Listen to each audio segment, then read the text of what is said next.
Hi, hello everyone. Assalamu alaikum.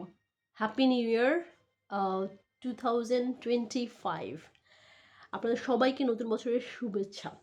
আমরা আজকে এখানে একত্রিত হয়েছি আমাদের নিউ ইয়ার্স রেজলিউশন সম্পর্কে জানতে।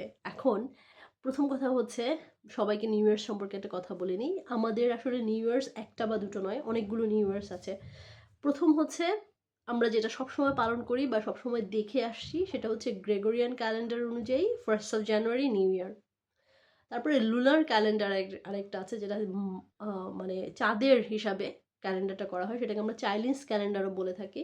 চাইনিজ নিউ ইয়ার আলাদা হয়ে থাকে, অর্থাৎ লুনার ক্যালেন্ডার অনুযায়ী চাইনিজের নিউ ইয়ার আলাদা। আরেকটা রিলিজিয়াসলি অনেক বড় একটা জিনিস আমাদের জন্য, সেটা হচ্ছে ইসলামিক ক্যালেন্ডার অনুযায়ী আমাদের নববর্ষ ভিন্ন। ঠিক তেমনি বাংলা ক্যালেন্ডার অনুযায়ী আমাদের নববর্ষ ভিন্ন। অর্থাৎ আমরা প্রায়, যদি একদম সর্বনিম্নও বলি, আমরা প্রায় 4টা আলাদা আলাদা নতুন বছর পালন করে থাকি একই বছরে, যেটা আমরা সবাই অ্যানোনিমাসলি অনেকেই পৃথিবীতে জানে এবং সেটা পালন করে থাকে। এর মধ্যে ইংরেজি ক্যালেন্ডার অনুযায়ী, যেটা হচ্ছে গ্রেগরিয়ান ক্যালেন্ডার অনুযায়ী, লুনার ক্যালেন্ডার অনুযায়ী, যেটাকে চাইনিজ ক্যালেন্ডারও বলা হয়, চাইনিজ অনুযায়ী। আরেকটা হচ্ছে বাংলা অনুযায়ী বাংলা নববর্ষ, আরেকটা ইসলামিক নিয়ম অনুযায়ী ইসলামিক ক্যালেন্ডারের ইসলামিক নববর্ষ। একজন মুসলমান হিসেবে আমি অবশ্যই ইসলামিক ক্যালেন্ডার হিসেবে পালন করি।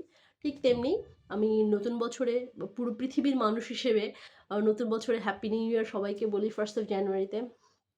আর বাকি বাংলা নববর্ষে অবশ্যই, যেহেতু বাঙালি, আমি একজন বাংলাদেশের নাগরিক, অবশ্যই বাংলা ক্যালেন্ডার অনুযায়ী বাংলা নববর্ষের শুভেচ্ছা সবাইকে জানিয়ে থাকে। আজকে আমরা এখানে এসেছি নিউ ইয়ার্সের রিজলিউশন সম্পর্কে জানতে। কেন আমরা নিউ ইয়ার্সে একটা রেজলিউশন তৈরি করব, আর রিজলিউশন বিষয়টা কি? রিজলিউশন বিষয়টা হচ্ছে কোনো কিছু নির্দিষ্ট করে গোল ঠিক করা, অর্থাৎ নির্দিষ্ট করে লিখে গোল ঠিক করা। আপনার অবশ্যই একটা পেজ দেখতে পাচ্ছেন আমার হাতে। এই পেজটা এই পেজটা মূলত হচ্ছে আমার এবছরের রিজলিউশনস। এই পেজে যতগুলো রেজলিউশন দেওয়া আছে সেই রেজলিউশনগুলো আমি এবছর পূর্ণ করার চেষ্টা করব। গত বছর শুরু হয়েছিল যখন, তখন আমি কিছু রেজলিউশন তৈরি করেছিলাম এবং সেই রেজলিউশন অনুযায়ী আমি অ্যাটলিস্ট 80% কমপ্লিট করেছি। আর যেই 2% বা 20% বাকি আছে, মানে দুটো কাজ বাকি আছে, শুধু 10টা রেজলিউশন ছিল, এর মধ্যে 8টা হয়ে গেছে, দুটো বাকি আছে। সেই দুটো আসলে বলবো যে নিজের গোয়ার্তমির কারণে হোক আর অন্য কোনো কারণে হোক আমি পূরণ করতে পারিনি। বাট সেই দুটো আমি আজকে এবছরও জয়েন করিয়েছি এবং আশা করি এবছরও আমি সেই দুটো কমপ্লিট করার চেষ্টা করব। তবে এবছর রেজলিউশন কিছুটা বেড়ে গেছে। কীরকম? তো আজকে আসুন আমি আমার রেজলিউশনগুলো শেয়ার করি আপনাদের সাথে, এবং কেন আমার রেজলিউশন তৈরি করা খুবই খুবই বেশি জরুরি সেই বিষয়টা নিয়েও আলোচনা করব আজকে আমি। প্রথমে তো আমি বলবো আমার রেজলিউশন এবছর 12টা, একদম 1 2 3 4 5 6 করে একদম 12টা রেজলিউশন আমি তৈরি করেছি, এবং আমি চেষ্টা করব এর মধ্যে কমপক্ষে 10টা রেজলিউশন অবশ্যই ফুলফিল করার জন্য। ফার্স্ট রেজলিউশন কি? প্রথমটা আমার হচ্ছে যে start praying 5 Times regularly without any ব্রেকস। আমি আসলে নামাজ পড়ি। নামাজ পড়া হয়, কিন্তু ভেঙে ভেঙে নামাজ পড়া হয়। আসলে 5 ওয়াক্ত রেগুলার নামাজ পড়া হয় না, 5টা ওয়াক্ত একদম মেনটেন করে নামাজ পড়া হয় না।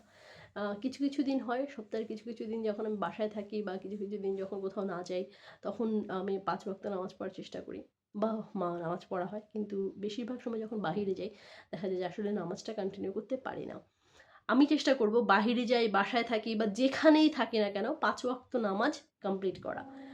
তারপর হচ্ছে, আগে একটা অভ্যাস ছিল আমার প্রতিদিন সকালবেলা ঘুম থেকে উঠে কোরআন পড়ার। এই অভ্যাসটা গত কয়েকদিন ধরে নষ্ট হয়ে গেছে। সেই জন্য কি সমস্যা হয়েছে, আমি এখন এই বছর ঠিক করেছি যে আমি অবশ্যই কোরআন শেষ করব, মানে কোরআন পড়ব প্রতিদিন, নন উইদাউট ব্রেক। জানি না ছুটির দিন, অন্য কোনো দিন, মানে যে সময়টা আমি পড়তে পারবো না সেগুলো ছাড়া বাকি সব দিন আমি পড়ার চেষ্টা করবো, অ্যাটলিস্ট 2 রুকু পড়বো। তারপর হচ্ছে আমি নিজের একটা বেটার ভার্সন তৈরি করতে চাই। যেহেতু কোরআন পড়বো, 5 ওয়াক্ত নামাজ পড়বো, অবশ্যই বেটার ভার্সন তৈরি করা সম্ভব। নিজের একটা বেটার ভার্সন তৈরি করা, যেন আমি একজন ভালো মানুষ হিসেবে গড়ে উঠতে পারি। তারপরে হচ্ছে আমার একটা ফাউন্ডেশন গড়ার ইচ্ছা আছে, এডুকেশন ফর অল, সবার জন্য ফ্রি এডুকেশনে সেইটার কাজ শুরু করা। একদিনে তো ফাউন্ডেশন করা যাবে না, অনেক সময় লাগবে। তো স্টার্টিংটা আমি করতে যাচ্ছি এবছর। আমি প্রতি বছরই বই পড়ি, আমার একটা নির্দিষ্ট টার্গেট থাকে। গত বছর আমার একটু কম পড়া হয়েছিল, 100 থেকে একটু কম পড়া হয়েছিল, বাট এবছর আমার ইচ্ছা আছে 100 থেকে বেশি পড়া। 120টা বই আমার টার্গেট এবছর পড়া। তারপর হচ্ছে জার্নাল রাখা। আমি সবসময় জার্নাল রাখার চেষ্টা করি। কিছু কিছু জিনিস আমি অবশ্যই স্টেটেড রাখি যেন এটা আমার মনে থাকে। নোটস রাখা। কিছুদিন ধরে আমার ডায়েরি কমপ্লিট করা হচ্ছে না, মানে যে অ্যাপয়েন্টমেন্ট এগুলো ডায়েরিটা রাখা হচ্ছে না। ফোনের প্রতি একটু বেশি আসক্ত হয়ে যাচ্ছি, সেটা একটু কমিয়ে দেওয়া। তারপর হচ্ছে নিজের বই পাবলিশ করা। এটা আসলে চেষ্টা করেছি আমি নিজের বই পাবলিশ করব, কিন্তু আসলে সময় সুযোগের কারণে হয়ে ওঠেনি। এটা একটা। তারপরে আসতেছে, এবার আমার বিজনেস ভার্সনে আসি। ইচ্ছা আমার একটা ছোট্ট বিজনেস আছে, সেই ছোট্ট বিজনেসটাকে ইনহ্যান্স করা, বড় করা। তারপর হচ্ছে আমার বিজনেস থেকে আর্নিং শুরু করা। হ্যাঁ, আমি বিজনেস থেকে আর্ন করি না যে তা না, আমি যথেষ্ট পরিমাণে আর্ন করি না। ওটা থেকে আমি আরও অনেক অনেক অনেক রেভিনিউ ইনকাম করতে পারি, বাট আমি সেটা করি না। এটার কারণ হচ্ছে আমার একটা বিজনেস প্ল্যান নাই এবং বিজনেসটাকে আমি সময় দিই না। সো আজকে থেকে আমি সেই সময়টা দেওয়া শুরু করব এবং বিজনেসটা থেকে আমি আর্নিং করা শুরু করব। আমার একটা ইউটিউব চ্যানেল আছে যেটা আপনারা এখন দেখছেন, সেই চ্যানেলটাকে ইনহ্যান্স করা, এক্সটেন্ড করা, এই চ্যানেলের প্রতি আমার আসলে আরও সময় দেওয়া এবং চ্যানেলটাকে সুন্দর করে আরও অনেক অর্গানাইজড ওয়েতে তৈরি করা। এই জন্য আমার ছোট ছোট একটা ছোট্ট টিম তৈরি করা, সেই টিমের মাধ্যমে কাজ করা, সেই টিম থেকে তাদেরকে ভালোভাবে প্রোভাইড করা এবং তাদের থেকে বেস্টটা নিয়ে আসা এবং তারা যেন আমার থেকে বেস্টটা নিয়ে যেতে পারে সেই ব্যবস্থা করা। Earn more from today. আজকে থেকে যত টাকা ইনকাম করি তা কালকে বা পরশুদিন বা আগামী মাসে তার থেকে যেন বেশি ইনকাম করতে পারি সেই দিকে নজর দেওয়া। এখন সবাই মনে করবেন যে আমি আসলে টাকার দিকে নজর দিচ্ছি। অবশ্যই টাকাটা দরকার, বাট এটা দরকার আমার ফাউন্ডেশন করার জন্য, এটা দরকার আমি যে ফ্রি এডুকেশনটা মানুষের জন্য অ্যাভেল করবো সেটার জন্য আমার আর্ন করা বেশি দরকার। এটা যদি না করতে পারি তাহলে সম্ভব হচ্ছে না। আমার ফ্যামিলির জন্যও আমার করা দরকার। যদি আমার নিজস্ব ফ্যামিলি বলতে আমার বাচ্চা কাচ্চা নাই, আমার হাজব্যান্ড নাই, সো আমি সিঙ্গেল একটা মানুষ। আমার ফ্যামিলি বলতে আমি বুঝাচ্ছি আমার বোনদের ফ্যামিলি, আমার এক্সটেন্ডেড ফ্যামিলি, সেই ফ্যামিলিকে হেল্প করা এবং যতটুকু সম্ভব একজন রেসপন্সিবল পার্সন হিসেবে নিজেকে গড়ে তোলা। তারপরে আসতেছি আরেকটা গোলে, সেটা হচ্ছে আরও নলেজেবল হওয়া। এটা আমার খুবই পছন্দের একটা বিষয়। আমি নলেজ গেইন করা খুব পছন্দ করি এবং আজকে আমি যতটুকু নলেজেবল হব, কালকে আমি তার থেকে বেশি নলেজেবল হব, তার থেকে আমি তারপরে বেশি নলেজেবল হবে। এখানে নলেজটা কীরকম হবে? 1 নম্বর নলেজটা আমি নিতে যাচ্ছি, সেটা হচ্ছে যে আমি আমার একাডেমিক যে কাজটা আমি করি সেই একাডেমিক কাজে নিজেকে আরও বেশি নলেজেবল করা। 2 নম্বর নলেজটা হচ্ছে বিজনেস আমি যেখানে ইনভেস্ট করতে যাচ্ছি বা বিজনেসটা যেখানে ইনহ্যান্স করতে যাচ্ছি সেখানে বিজনেস ঘটিত নলেজ গ্যাদার করা। আরেকটা হচ্ছে রিলিজিয়াস নলেজ। আমি আসলে রিলিজিয়াস বই খুব কম পড়ি, সত্যি আসলেই খুব কম পড়া হয়। এই বছর আমি চেষ্টা করব, অলরেডি আমার বই জোগাড় করা শেষ। যা পড়বো বা যা পড়বো ভেবে আছি সেই বইটা সেই বইগুলো নিয়ে আসা হয়েছে অলরেডি। সেই বইগুলো আমি পড়বো এবং পড়া শেষ করবো ইনশাল্লাহ। দোয়া করবেন যেন সব কিছু করতে পারি, এটা একটা। আর আজকে আরেকটা কথা বলি, এখন যেই বিষয়টা নিয়ে আমি আলোচনা করবো সেটা হচ্ছে এই রেজুলেশনগুলো কেন আমি তৈরি করেছি এবং কেন এগুলো খুবই বেশি দরকার। হ্যাঁ, মনে হবে যেন আমি আজকে অনেক অযথা কথা বলেছি, আসলে বিষয়টা তা না।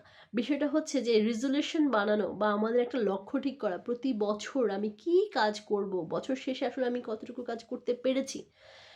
সরকারি কর্মকর্তা কর্মচারী যারা আছেন তাদের অ্যাপ্রাইজাল হয়, রিভিউ হয় প্রতি বছর। বেসরকারি কর্মকর্তা কর্মচারী যারা আছেন তাদেরও রিভিউ হয়, প্রত্যেকটা মানুষের রিভিউ হয়। ইভেন আল্লাহর খাতায় সেখানেও রিভিউ হয় যে এবছর তুমি কি করলা, আগামী বছর তুমি কি করবে, বা তুমি কতটুকু শুধরেছ কি শুধরাওনি। সেই গতিবিধি লক্ষ্য করেই আসলে কি চিন্তা করা হয় জানেন, আমাদের ভবিষ্যৎটা, আমাদের ভাগ্যটা নির্ধারণ করা হয়। আমরা চাই যে আমাদের জীবনটা সুন্দর হোক, সবাই চায় অ্যানোনিমাসলি, এখানে কোনো সন্দেহ নাই যে কেউ চায় না যে তার জীবন সুন্দর না হোক। জীবন সুন্দর করার জন্য একটা লক্ষ্য তৈরি করতে হবে, এই রেজুলেশনগুলো হচ্ছে লক্ষ্য। আর যদি আপনি সেই রেজুলেশনগুলো লিখে ফেলতে পারেন, 1 2 3 4 করে লিখে ফেলতে পারেন, তাহলে আপনার জীবনের লক্ষ্য অর্জন করতে কোনো বাধা আসবে না এবং বাধা বাধা ওই বাধা বলতে মানে অর্জন করতে আপনাকে কেউ রুখে দিতে পারবে না, সেই বাধার কথা বলছি। আপনি অবশ্যই অর্জন করতে পারবেন, ফুলফিল করতে পারবেন আপনার প্রত্যেকটা ড্রিম। তো এভাবে করে নিজের রেজলিউশনগুলো তৈরি করে ফেলেন, 1টা 2টা 3টা করে ঠিক করে ফেলেন। এই কাগজটা আমি আরেকটু সুন্দর করে লিখে আমার এই দেয়ালে লাগিয়ে ফেলবো এবং প্রতিদিন আমি সেই জিনিসগুলোকে রিভাইজ করব। প্রতিদিন দেখবো আমি আসলে কতটুকু করতে পেরেছি। নলেজ তো আর একদিনে হবে না, নলেজটা আমি প্রতিনিয়ত করতে হবে। 5 ওয়াক্ত নামাজ একদিন পড়লেই হবে না, প্রতিদিন পড়তে হবে। কোরআন পড়ার যে লক্ষ্যটা নিয়েছি সেটাও আমাকে প্রতিদিন করতে হবে এবং সেটা নিজে থেকেই করতে হবে।